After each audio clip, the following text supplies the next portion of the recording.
Bonjour, bienvenue dans le dernier vidéo de la série « Les documents à envoyer au ministère de l'Éducation » quand on fait l'école à la maison au Québec. Donc, le dernier document à envoyer, ça se trouve à être une évaluation de notre enfant en fin d'année scolaire. Il y a différentes options qui s'offrent devant nous, mais moi, j'ai choisi d'envoyer comme évaluation un portfolio. Donc, on regarde aujourd'hui comment remplir le portfolio.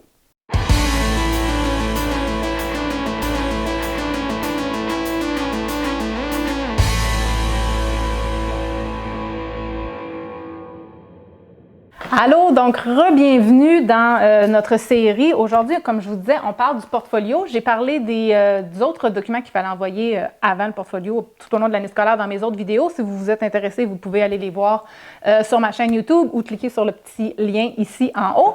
J'espère que je vais être capable de l'ajouter, mais il se peut avoir un lien en haut. Donc, dans le fond, dans les dernières vidéos, ce que je parlais, c'était du projet d'apprentissage, l'état de la situation, le bilan de mi-parcours, puis aussi le bilan de fin de projet à remettre à la fin de l'année scolaire. Donc, c'est tous des documents qu'il faut remettre tout au long de l'année scolaire. Vous pouvez me suivre un peu partout. Je suis sur Instagram, je suis sur Facebook. Je suis beaucoup active sur Facebook, sur YouTube aussi. Vous pouvez avoir accès à plein de choses que je dis par rapport à l'école à la maison, mais par rapport aussi à plein de choses sur la vie de famille en général. Mais aujourd'hui, on se concentre sur le fameux portfolio à remettre au ministère. Donc là, ce que j'ai fait, gang, je pense que j'ai fait quelque chose qui pourrait en intéresser plus d'un. Donc là, j'ai fait mon portfolio pour ma fille, qui est en 3e année. Je l'ai envoyé à ma personne ressource en début de semaine ou la semaine passée, quelque chose comme ça. J'ai attendu ses commentaires pour savoir si c'était correct. Tout était beau, tout était bien rempli, tout était conforme, même que j'ai eu des belles félicitations de la part de ma personne ressource, comme quoi tout était vraiment bien clair, bien indiqué et blablabla. Donc, je me suis dit,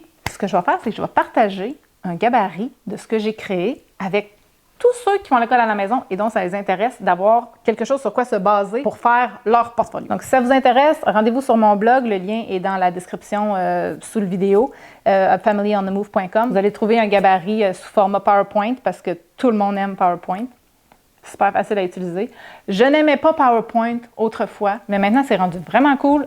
Je réitère mon opinion sur PowerPoint, c'est vraiment hot. Donc, vous pouvez télécharger le gabarit, vous allez voir, j'ai mis en jaune toutes les informations qu'il faut que vous changiez. Là. Non, le nom de votre enfant ne sera pas le même que le mien, sa date de naissance non plus, les objectifs visés ne sont pas les mêmes. Mais tout ce qui n'est pas en jaune, c'est des informations que vous pouvez laisser, c'est des titres, des sous-titres.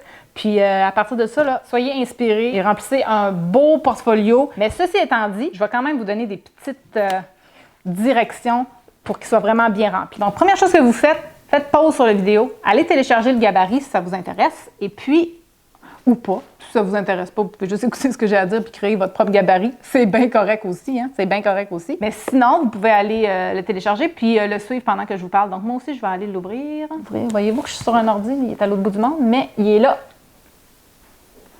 OK. We've got it.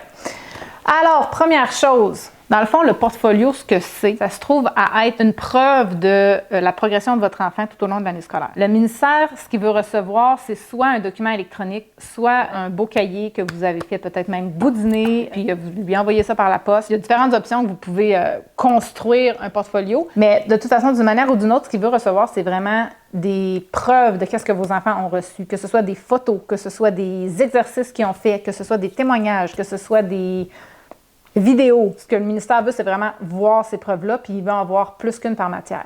Donc, moi, le gabarit que je vous propose, il est virtuel, électronique, digital.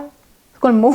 Il est sur l'ordinateur. J'ai pas imprimé, moi, j'ai rien fait. J'ai tout gardé ça dans mon ordi. J'ai envoyé un PDF à ma personne ressource ou c'était tout directement le PowerPoint. C'était directement le PowerPoint que j'ai envoyé à ma personne ressource parce que tout le monde a PowerPoint sur son ordinateur de nos jours. Donc, je savais que ma personne ressource serait capable de l'ouvrir. Donc, je lui ai envoyé vraiment juste un beau fichier PowerPoint. C'est super facile. Puis moi, j'aime ça quand c'est facile. En passant, la KED fait des excellents gabarits dans la vie, mais pour le portfolio, j'ai pas particulièrement été charmée. Disons ça comme ça. C'est pour ça que je vous propose mon propre gabarit qui, je pense, est un petit peu plus clair et facile à utiliser. La seule chose que je pourrais dire, par exemple, c'est que la KED veut vraiment qu'on minimise ce qu'on envoie au ministère, dans le sens, le ministère a certaines exigences, puis on ne veut pas en donner plus que le client demande. Et je suis tout à fait d'accord avec cette philosophie-là de pensée, mais la recommandation de la KED étant de garder le portfolio à 10 pages et moins. Moi, j'ai pas été capable de faire ça, là, 10 pages et moins. Je trouvais que c'était vraiment peu. J'ai fait un gabarit qui compte facilement le double de ça, tout dépendant du nombre de traces que vous allez joindre. Mais Dans mes 20 pages, il y en a la moitié que c'est juste des pages de titres où il n'y a pas d'écriture à part un titre, mais c'est juste pour diviser ça en sections. Donc, c'est pas si pire, là. Je vais pas quand même exagérer, je pense. Je dis ça de même, là, juste parce que je suis très au courant qu'il y en a plein qui veulent que ce soit pas beaucoup de pages, pas beaucoup de pages, pas beaucoup de pages. Moi, je dis, faut pas qu'il y ait pas beaucoup de pages, faut qu'il y ait pas trop d'informations. On met l'information que le ministère a besoin de recevoir. Si toute l'information est là, peu importe le nombre de pages, on s'en fout. OK, bon, pour commencer, vous prenez votre projet d'apprentissage et vous regardez les matières que vous aviez spécifiées que vous vouliez travailler au début de l'année et la colonne compétences et connaissances visées que vous jugiez bon de voir cette année avec vos enfants. Le ministère veut s'assurer que ce que vous aviez prévu, les compétences et les connaissances à voir, que vous les avez vues. Et pour chacune de ces compétences-là, le ministère veut évaluer votre enfant sur le ministère veut évaluer votre enfant sur la progression de chacune de ces compétences qui étaient visées là en début d'année scolaire. Est-ce qu'il a bien progressé dans ces notions-là ou pas? Moi, ce que j'avais dit au début de l'année pour ma fille, c'était qu'on voulait 2 choses. Augmentation de la vitesse de lecture et approfondissement des connaissances d'écriture. Donc, dans mon portfolio, la première page, bon, c'est facile, là, on écrit le nom de l'enfant, on peut même mettre une petite photo si ça nous tente de notre enfant, parce que moi, j'aime bien ça, les photos. Deuxième page, on écrit domaine d'apprentissage numéro 1, français, c'est mon titre.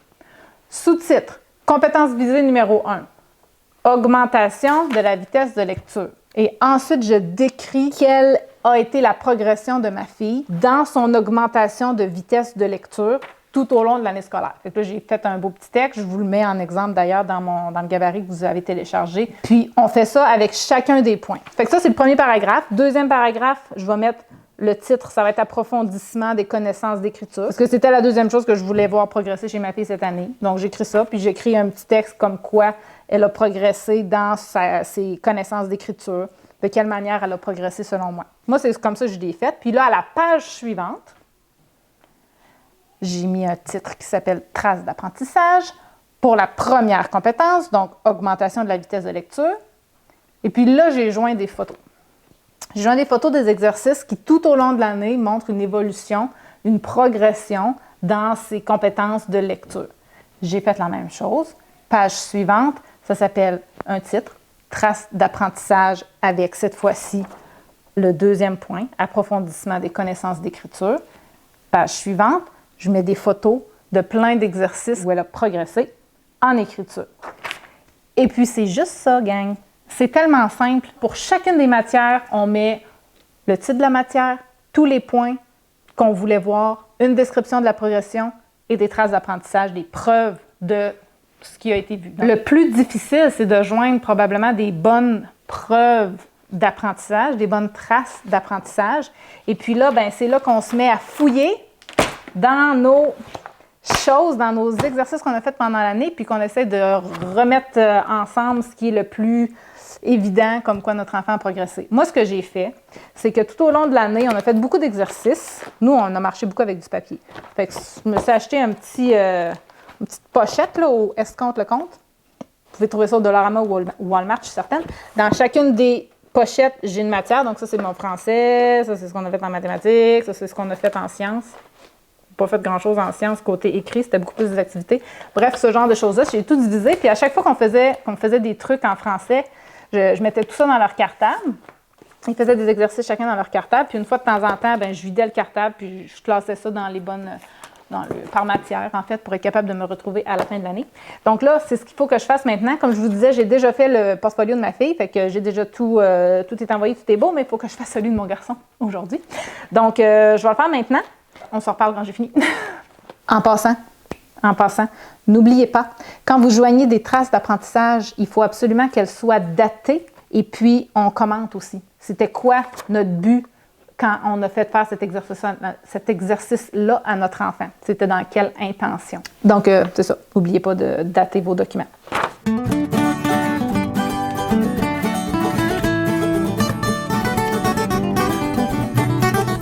Donc là, ce que je suis en train de faire, dans le fond, c'est que dans la première matière, la compétence visée pour mon garçon, ce que j'avais écrit, c'était un gros accent est mis sur le perfectionnement de la lecture et l'écriture en français. Donc, j'essaie de trouver des traces d'apprentissage qui prouvent qu'il a perfectionné sa lecture et son écriture en français. Fait que je cherche ça en ce moment.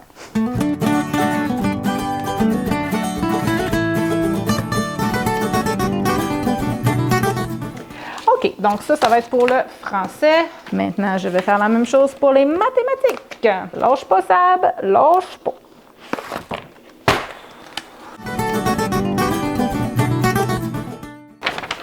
Mathématiques, c'est fait. Donc, si je regarde, là, il me reste 3 matières. Anglais, sciences et univers social. Pour le reste, là, j'ai pas grand-chose d'exercice qu'on a fait papier. Donc, pour l'anglais, moi, mes enfants, ça donne qu'ils sont bilingues. On a habité en Colombie-Britannique pendant longtemps et donc, ils n'ont pas besoin de... J'ai pas fait grand-chose avec eux en anglais cette année, bien honnêtement. Puis, je l'ai dit à ma personne ressource, mais ils voulaient absolument quand même qu'il y ait un progrès de son anglais. Donc, je vais joindre probablement des... Qu'est-ce que je pourrais joindre? On n'a pas fait d'exercice, mais il a été en contact avec l'anglais toute l'année. Je ne sais pas encore. Je ne sais pas encore en anglais qu'est-ce que je vais joindre, mais bon, je vais m'arranger avec ça plus tard. Science. Là, je joins, comme je vous dis, je ne joins pas d'exercice parce qu'on n'a pas vraiment d'exercice. En fait, je dis ça, puis non, je pense que j'en ai un que je peux joindre en science. Oui, yes! Juste pour avoir une trace d'apprentissage, je me souviens, j'avais fait ça. Le cycle de l'eau. Puis ça, c'était quand on était allé visiter le musée de la nature. Je leur avais fait un petit questionnaire. J'avais fait ça moi-même sur Word, là, avec des petites questions. Puis il fallait qu'ils répondent à des questions suite à notre visite au musée. Fait que je vais joindre ça. Mais je vais aussi joindre des photos de eux, justement, au musée, en forêt, blablabla. Pour l'univers social, ce que je vais joindre, c'est encore une fois, ça va être des photos. Puis j'ai un petit document. Oui, j'en ai un seul, mais c'est lui que je vais joindre. À ne pas oublier. Je ne sais pas si c'est obligatoire, là, parce que j'ai entendu dire, je pense que c'est sur le site de laquelle qui disent que c'est pas obligatoire, mais moi, ma personne ressource m'a demandé d'avoir des commentaires de l'enfant sur son année scolaire. Donc, ce que j'ai fait, c'est que moi, j'ai pris, vous allez le voir dans le gabarit, la dernière page, c'est 4 petites questions que j'ai posées à mes enfants et puis j'ai retranscrit tout simplement leurs réponses. Donc, c'est ça, c'est tout. C'est juste ça le portfolio. On a jusqu'au 15 juin pour leur remettre. Et puis, l'année scolaire est terminée, donc maman aussi après est en vacances.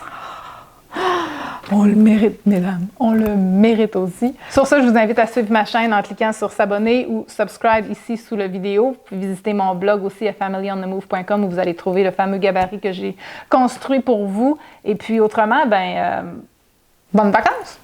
Bonnes vacances! On se revoit vendredi prochain dans le prochain vidéo. Bye!